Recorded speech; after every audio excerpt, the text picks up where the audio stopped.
Buenos dias, nice people. How are you? Everything's okay? Let's talk about one BO that I'm suffering. Vamos falar de um BOzinho que eu tô sofrendo para ver se você se identifica e se você acha correlação clínica com alguns pacientes, tá? Pessoal, depois a gente vai falar de uma coisa interessante também. Quem sofre de intolerância à lactose precisa ter muitos cuidados específicos que são clínicos, orientados pelo seu médico clínico, seu médico gastroenterologista, às vezes até proctologista e seu nutricionista. Veja bem, você tem alguns níveis de intolerância, você tem a sensibilidade, a intolerância e a alergia, e elas podem ir evoluindo ao longo do tempo. Veja bem, eu estou num grau de intolerância que tem evoluído, porque eu tenho a minha dieta fixa, né? Então eu como certinho, assim, 4 refeições principais e tenho algumas variações na quinta refeição. E nessas variações eu fico tentando colocar alimentos que eu gosto de comer, que são palatáveis para mim, que ativam o meu sistema de recompensa, depois de eu comprar o ingresso para comer esse alimento. Comprar o ingresso seria o treino que eu vou começar a fazer logo mais.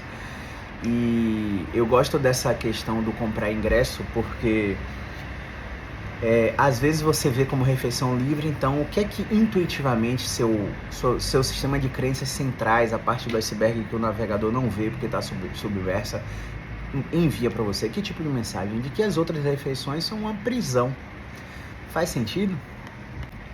Então, nesse momento aqui, eu tô com muita cólica abdominal, porque a única coisa diferente que eu comi foram 6 biscoitos maizenas com café antes do treino. Porque por algum motivo eu tava com preguiça de preparar a refeição, enfim, coisas de quem mora só.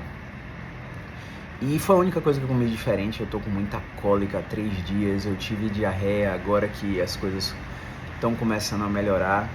Eu perdi 2 quilos nesse processo. Não é uma perda de peso saudável, tá, pessoal? Só pra você ter uma ideia. Gente, eu tô com dor lombar. Imagine que eu tô com dor lombar e eu tô me testando e eu não encontro movimento aliviador.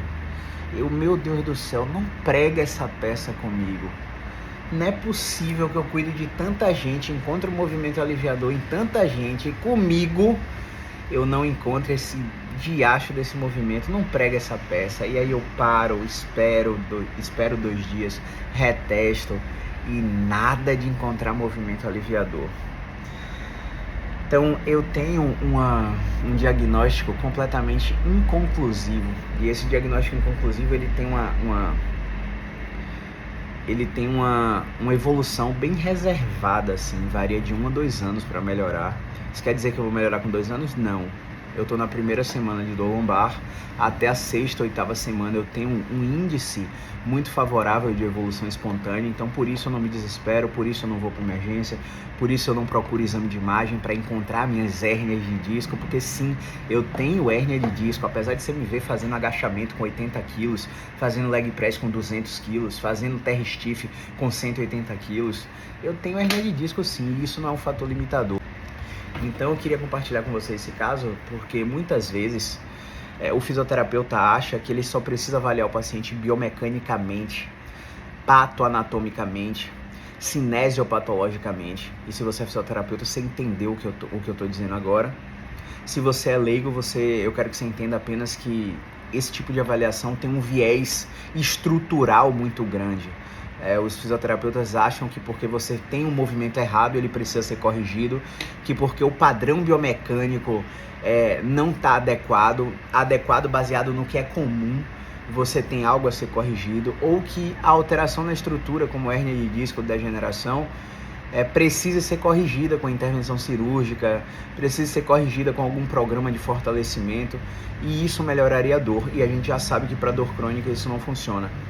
Eu estou levantando essa bandeira porque eu preciso que você entenda que a avaliação sistêmica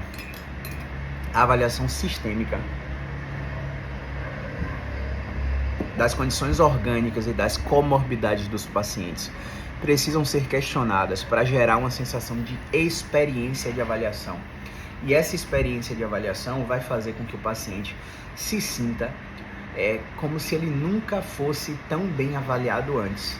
Isso vai fazer com que ele tenha uma maior adesão ao seu programa de tratamento.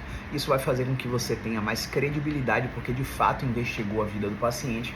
E você pode correlacionar não por um aspecto visceral, osteopático ou somato-visceral, de que um sofrimento intestinal por cólica estaria fazendo a lombar doer, mas a correlação é a seguinte: você tem comorbidades e condições sistêmicas orgânicas que sensibilizam o sistema nervoso, que fazem você detectar ameaça iminente à sua saúde, e essa ameaça iminente à sua saúde vai fazer com que você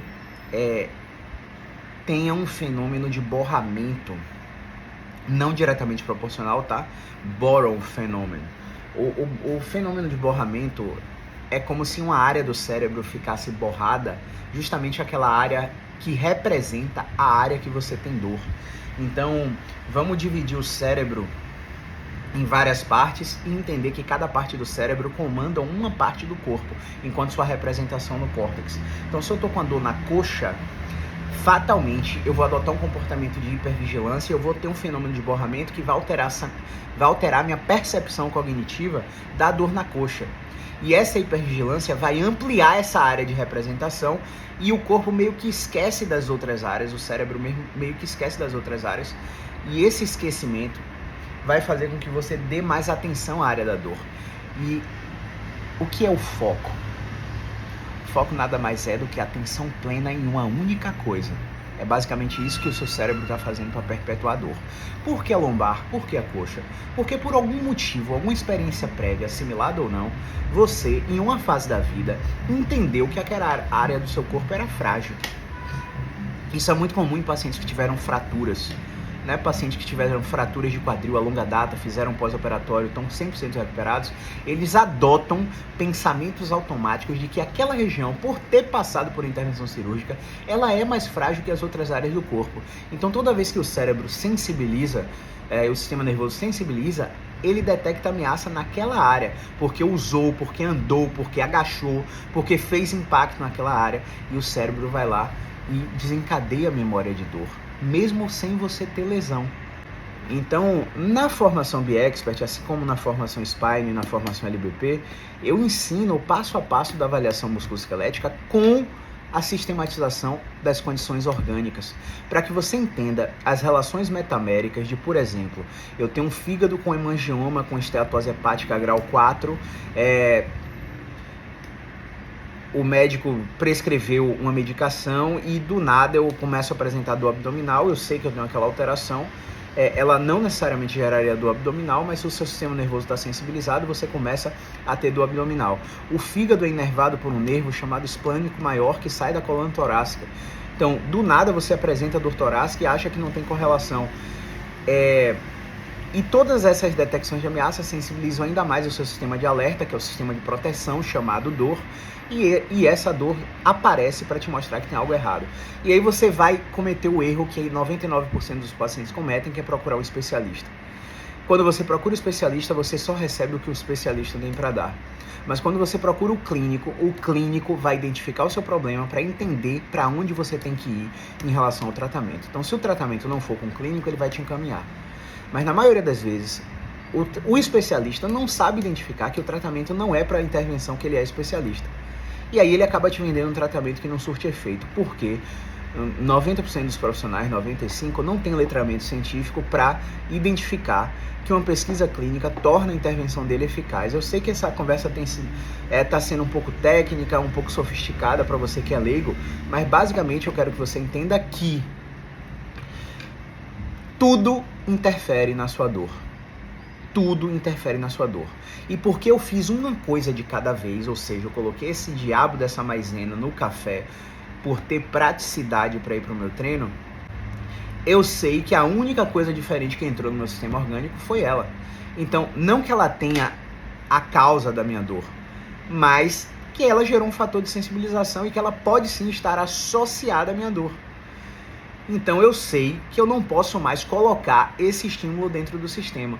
Qual que é o pecado dos pacientes? Eles manipulam várias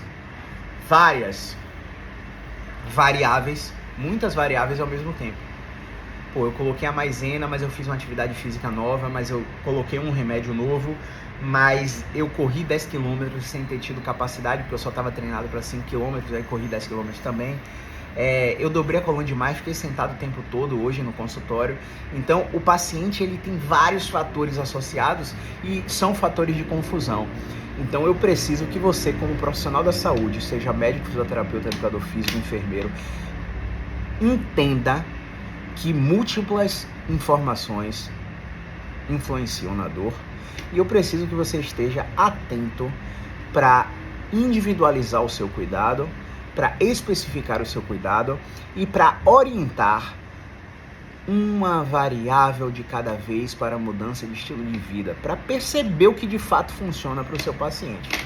Se fez sentido, eu quero que você reaja aqui e se você tiver alguma pergunta, eu quero que você coloque na caixinha dos stories seguinte, tá bom?